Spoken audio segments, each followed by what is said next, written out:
शेतकरी मित्र हो, राज्यामध्ये सध्या उन्हाळा कांद्याची लागवड सुरू आहे. मात्र कांद्याचे जे दर आहेत ते डिसेंबरमध्ये देखील 20 रुपयाच्या वर जायला त्या ठिकाणी तयार नाही आहेत. याशिवाय कांदा निर्यातीमधील अभूतपूर्व मंदीमुळे निर्यातदारांपासून ते शेतकऱ्यांपर्यंत सर्वत्र त्या ठिकाणी चिंतेचं वातावरण आहे.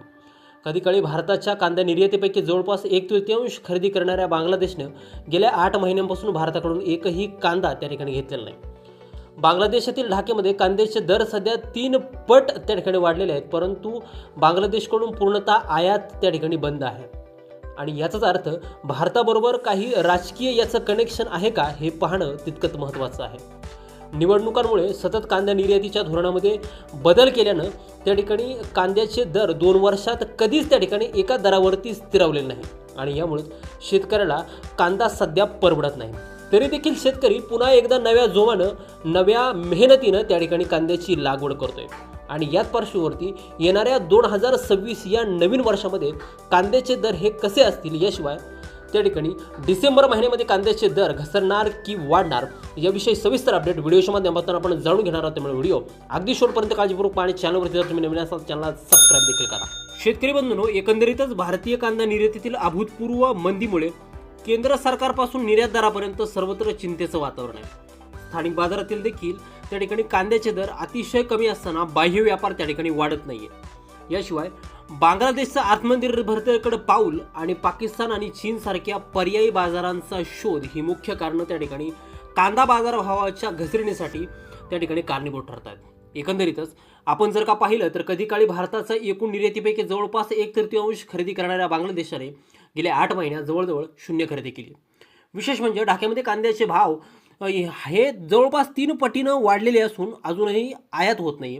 भारतानं महागाई नियंत्रणासाठी वारंवार कांद्याची निर्यात बंदी लागू केली. या अनिश्चिततेच्या धोरणामुळे पारंपरिक जे काय आपले खरेदीदार होते, मग त्याच्यामध्ये दुबई असेल, ओमान असेल, श्रीलंका असेल, बांगलादेश असेल, यांनी पाठ फिरवली.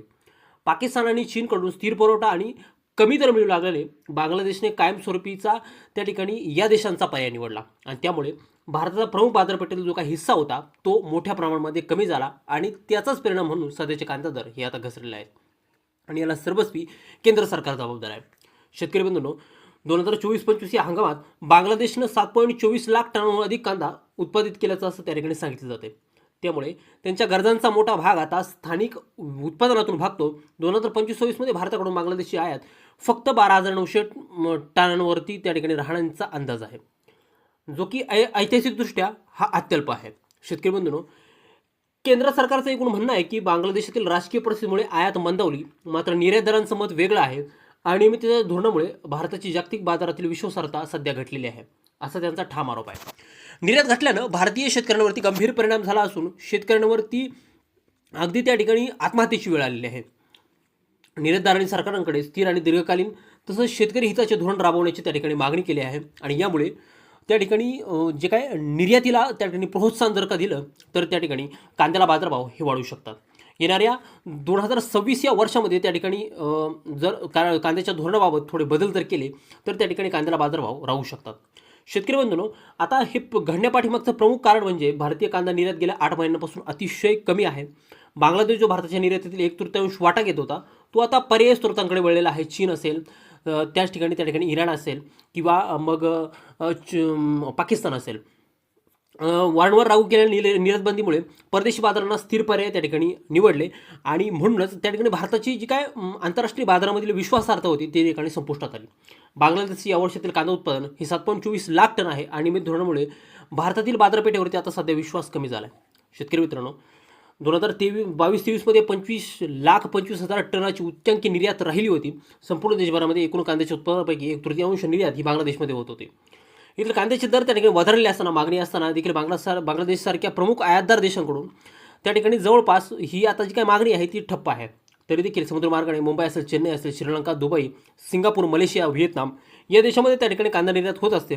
मात्र ही देखील कांदा निर्यात आता निम्म्यावरती चालण्याचं चित्र आहे. एकंदरीत आपण जर का बघितलं तर भारत जगातील प्रमुख कांदा निर्यातदार देशांपैकी एक आहे. मात्र निर्यातीबाबतचे धरसोडीचे धोरण त्या ठिकाणी आता मुळावरती उठते आणि अशा धोरणामुळे कांद्याचा मोठा आयातदार असलेला तो काय बांगलादेश आहे तो उत्पादन वाढवून देखील भारतीय कांद्यावरती त्यांनी अवलंबित्व जे काय आहे ते कमी केलं आहे आणि त्यामुळे भारताकडून कांदा आयातीपेक्षा इजिप्त असेल, टर्कीकडून कांदा घेणं ते त्या ठिकाणी आता सध्या पसंत करत आहे. यासोबत एकीकडे अस्थिर धोरणामुळे मध्य पूर्व आशिया असेल किंवा दक्षिण किंवा आग्नेय आशियाई देश असतील, या देशांमध्ये देखील भारताच्या स्पर्धेनंतर आता चीन आणि पाकिस्तान आहे. चीनचे मनसुबे तर जगाची बाजारपेठ काबीज करण्याचेच असतात, परंतु या सर्व पार्श्वभूमीवरती कांद्याच्या आपल्या घटत्या निर्यातीवरती गांभीर्याने लक्ष देण्याची वेळ आता सरकारवरती आलेली आहे. भारतीय कांदा निर्यातीमध्ये सातत्य राखत जागतिक बाजारात विश्वासार्हता निर्माण करण्यासाठी स्थिर आणि दीर्घकालीन धोरणाची गरज आता प्रकर्षाने जाणवत आहे. आणि या दृष्टीने जर का केंद्र सरकारनं जर येत्या 2026मध्ये प्रयत्न जर केले तर कांद्याला नक्कीच त्या ठिकाणी जवळपास 3,000 रुपये प्रति क्विंटलपर्यंत बाजारभाव त्या ठिकाणी मिळू शकतो, जर का ही धोरणं भारताने अगदी व्यवस्थितपणे जर का आखली आणि त्यांची अंमलबजावणी जर का व्यवस्थित जर केली तर कांदा उत्पादक शेतकऱ्याला नक्कीच चांगले दिवस येतील.